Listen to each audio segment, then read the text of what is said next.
Ani korteksებია?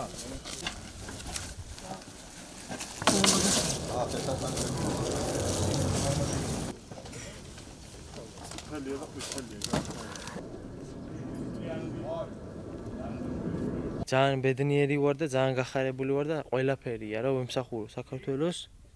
ვიყო ან საქართველოს თავდაცვის ძალებში და ვატარებდე საქართველოს დროშას. ძალიან ამაყი დედა ვარ და ძალიან მიხარია რომ ასეთი შვილი ვაჩუქე ჩემს სამშობლოს.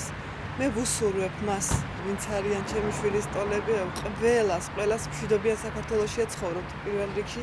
ყველა მშვიდობი დაუბრუნდეს თავის ოჯახს და რა ვიცი, წინსვლა და წარმატებები გქონოდეთ ყველას. ცოტა აღელვებული ვარ, რა თქმა უნდა, მაგრამ ძალიან ბედნიერი ვარ ამასთანავე, რომ ასეთი პატრიოტი შვილი ვაჩუქე, რა ვიცი, ჩემს სამშობლოს. დღეს მივიღეთ საწყის საბრძოლო მომზადების ცენტრში წვევამდელები. დღეიდან უკვე ისინი დაიწყებენ სხვადასხვა დისციპლინებში მომზადებას. ისინი გაივლიან სამწყობრო მომზადებას, ტოპოგრაფიას, ტაქტიკურ სწავლებებს და შემდეგი 8 კვირის განმავლობაში ჩვენ სერჟანტთა პირადი შემადგენლობა ვიქნებით მათ გვერდით და ყველანაირად დავეხმარებით მათ. ამ 8 კვირის შემდეგ ისინი გადანაწილდებიან სხვადასხვა ქვედანაყოფებში და იქ გააგრძელებენ უკვე თავდაცვის ძალებში სამსახურს.